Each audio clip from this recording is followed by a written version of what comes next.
साहब देखें, way out तो यही है कि आप इसी निगरान हुकूमत के दौरान ही सब लोग इकट्ठे बैठ के अगले इलेक्शन का फैसला कर लें।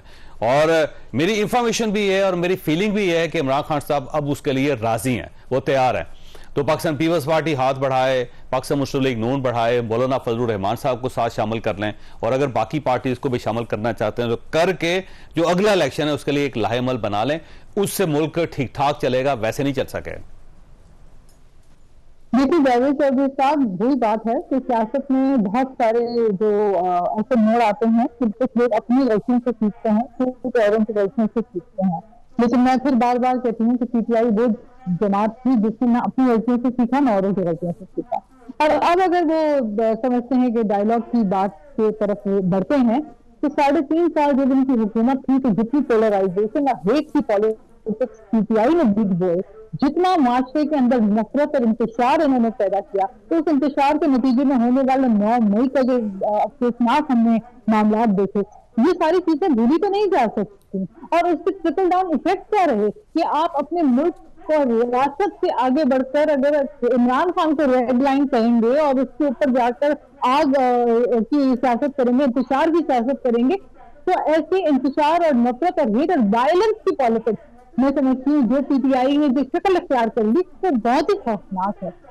उसके बाद आप मुझे बताइए कि क्या गुंजाइश बाकी रही? अब तो पार्टी है ही नहीं किसी जगह पे, तो पुरानी बातों को छोड़े ना जी, आगे चलें आप। क्यों जी डॉक्टर साहब जी, तो आगे किनके साथ चलें? आगे किनके साथ चलें? आगे उनके साथ चलें जिनकी वजह से मुल्क का दिन हालात पार्टी तो है ना जी, डॉक्टर साहब बैठे हुए हैं, इनके साथ चलें। उनके साथ चलें, आगे उनके साथ चलें जो रवादारी की सियासत नहीं करते, जो बात तक करना किसी से पसंद नहीं करते, जिनसे चार्टर ऑफ इकोनॉमी की बात होती थी तो वो मजाक उड़ाते थे, जिनसे जब बात की जाती थी पार्लियामेंट के अंदर तो वो शक्ल देखना पसंद नहीं करते थे, ऑपोजिशन की तरफ तो कभी रुक करके किसी ऑपोजिशन के लीडर को सलाम करना तक पसंद नहीं करते थे। तो आप मुझे बताइए कि ऐसी माइंडसेट के साथ कैसे आप दो फॉरवर्ड तलाश करें एक ऐसी जमात? देखें, एक ही पीटीआई के पास एक ही ऑप्शन है कि हाथ जोड़ के आपसे माफी मांग लें, यही है। नहीं, और तो जाहिर है आपने भी लचक का मुजाहरा करना पड़ेगा, आपको भी फिर ही डायलॉग हो सकेगा ना। माफी तो उनको कौम से मांगनी चाहिए, माफी तो रियासत से मांगनी चाहिए, माफी तो उन शहदा से मांगनी, उनकी फैमिली से मांगनी चाहिए जो इन्होंने इंस्टॉलेशन से जलाया, जो इन्होंने तकलीफ पहुंचाई, जो इन्होंने रियासत की इज्जत को चैलेंज करने की कोशिश की, उनको तो माफी पूरी रियासत से मांगनी चाहिए। तो माफी की अगर बात है और जो वक्त साथ बैठ के टेबल पे बात करने का उस वक्त तो ये गालियां देने में मसरूफ है, तो मेरे ख्याल है बिल्कुल पॉलिटिक्स के सही बात। अंदर डॉक्टर भाई साहब, एक तो मुझे महसूस होता है पाकिस्तान पीपल्स पार्टी तो आपके साथ डायलॉग करने के लिए तैयार नहीं है, अब वे आउट क्या है आपके पास? नहीं, मुझे समझ नहीं आती कि पीपल्स पार्टी में से आप किसकी बात कर रहे हैं। मतलब नाज बलोच साहब की एक अपनी सोच है, बाकी लोगों की अपनी सोच है, कोई कुछ कहता है, कोई कुछ कहता है, तो ऐसा मुझे नहीं पता ये इनके पर्सनल ख्यालात है या पार्टी का एक जनरल वो है, क्योंकि बाज लोग ऐसे हैं जो कि एक्चुअली एग्जैक्टली वही कह रहे हैं जो आप कह रहे हैं वो है। लेकिन let's coming to the point, देखिए अभी हमने बात की थी स्टेक होल्डर्स की।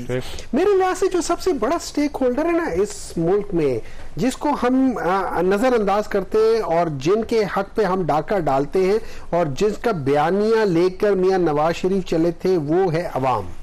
अवाम स्टेक होल्डर है। और जब हम कहते हैं ना कि ये किसका मसला है या ये किसका फैसला है वगैरह, ये मसला अवाम का है क्योंकि अवाम ही पे रही है। ये फैसला अवाम का ही होना चाहिए, उनके वोट को इज्जत देनी चाहिए और उनके वोट की कदर होनी चाहिए और उनके वोट की चोरी नहीं होनी चाहिए। वो जो वोट डाले उस वोट ये को उसी तरीके कैसे होगा कि चोरी नहीं हुई? ये फैसला मेरे लिहाज से ये फैसला पॉलिटिकल पार्टीज को करना चाहिए, उसके अलावा किसी और का स्टेक नहीं है। फिर आपको उन लोगों के साथ बैठना पड़ेगा जिनको आप हमेशा चोर कहते थे, डाकू कहते थे। देखिए मेरी बात सुने, नून लीग वाले हमेशा पीपल्स पार्टी को बुरा कहते थे, आज भी कहते हैं, पहले भी कहते थे। अभी नाज साहिबा कह रही थी कि जो जितनी ज्यादा पोलराइजेशन है, मुझे तो वो पोलराइजेशन भी, मैं उस वक्त पॉलिटिक्स में नहीं था जिस वक्त एक पार्टी दूसरे को येलो टैक्सी कहकर कहती थी, कोई पोलराइजेशन थी। आपको पता है कौन कहता था? नून लीग वाले? ना ना ना ना ना ना, शेख रशीद साहब कहते थे, शेख रशीद साहब उस वक्त नून लीग में होते थे ना। अब वो अपने ख्यालात के साथ आपकी पार्टी में उस वक्त राणा सनाउल्लाह साहब भी कुछ कहते थे, वो उस वक्त राणा सनाउल्लाह साहब ने FIR भी कटवाई थी, उस वक्त वो पीपल्स पार्टी में थे। देखिए हर एक ये कहता था उसको आप छोड़ दे, लेकिन मैं बताता हूं कि उस वक्त बहुत ज्यादा पोलराइजेशन थी। अच्छा, अब हमें करना क्या है? देखिए वो आपने एक बात की थी ना कि इस वक्त हालात पाकिस्तान तहरीक इंसाफ के लिए बहुत सख्त है, तो मुझे एक वो सेइंग याद आई, वो कहते हैं when the going gets tough the tough gets going. ठीक है।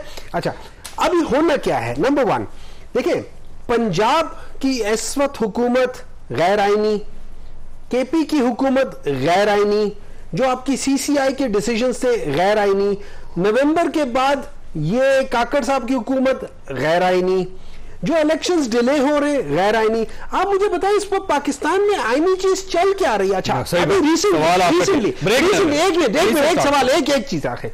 अच्छा, अभी वो लेफ्टिनेंट जनरल नईम लोधी साहब ने वो बात की है, जो साबका सेक्रेटरी थे डिफेंस थे, उन्होंने क्या कहा है? ठीक है, क्या कहा? आपने उनका जो BBC को उन्होंने लिख के उन्होंने बेसिकली वही सारे बात की है जो अभी लतीफ खोसा साहब क्या कर गए। वैक्सीनेशन का ये मतलब नहीं आप सच बोले। हर एक पॉलिटिकल पार्टी, हर एक लीडर आए अपनी गलती का मुझे लगता है कोई PTI के फॉरवर्ड ब्लॉक से है क्योंकि इनके नजरियात का PTI से कोई ताल्लुक नहीं है। ये जो मिसालें इतनी बड़ी बड़ी दे रहे हैं, मैं आपके बारे में भी ये कह सकता हूं, बड़ी बड़ी मिसालें दे रहे हैं, आपके बारे में कर दे भाई, आपकी जमात का मौकफ रहा है कभी इमरान खान का मौकफ रहा है 4 साल में? डॉक्टर साहब सिवाय लोगों को अंदर करने के, लोगों को गालियां देने के, लोगों पे पर्चे करने के, बड़े बंदे 4-5 से ज्यादा नहीं थे इनको। 4-5 आपको गिनवा सकता हूँ, अभी बैठे हुए 4-5 से ज्यादा नहीं थे। आप गिनना शुरू करें। ख्वाजा साद रफीक, उनके भाई ख्वाजा आसिफ, एहसन इकबाल, शाहिद खाकान अब्बासी, मिफ्ता इस्माइल, राना सनाउल्लाह, मियां शहबाज शरीफ, हमजा शहबाज, मरियम नवाज को तो नहीं ना, मरियम नवाज उनको तो छोड़े और 10 पंजाब में बेशुमार केस है। आपको नहीं पता, इसलिए मैं कह रहा हूँ आप फॉरवर्ड ब्लॉक से आपको PTI को आप बिल्कुल उसे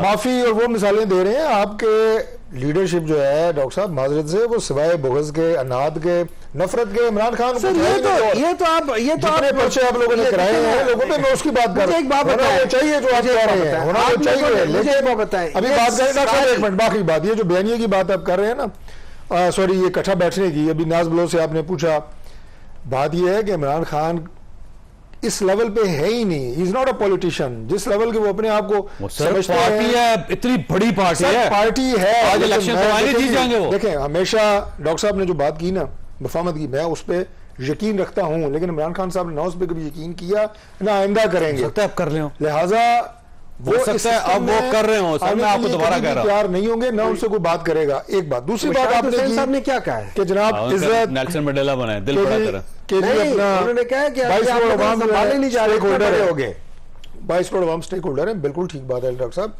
मशवरा 22 करोड़ लोगों से तो नहीं होता ना, उनके नुमाइंदे पॉलिटिकल पार्टीज होती हैं, पॉलिटिकल लीडरशिप होती है, जब वो बैठ के बात करते हैं तो बेसिकली अवाम की बात होती है। और अब जो डिलीवर करेगा, आप अवाम को एक सोल्यूशन की तरफ लेके जाएंगे, वही पार्टी सर्वाइव करेगी। तीसरी बात आपने कहा जी कि वोट की इज्जत होनी चाहिए, कदर होनी चाहिए, चोरी नहीं होनी चाहिए, मैं बिल्कुल इत्तेफाक करता हूं। क्या ये 2018 के इलेक्शन में हुआ था? सर आगे चले, 2018 में हुआ था, आखिरी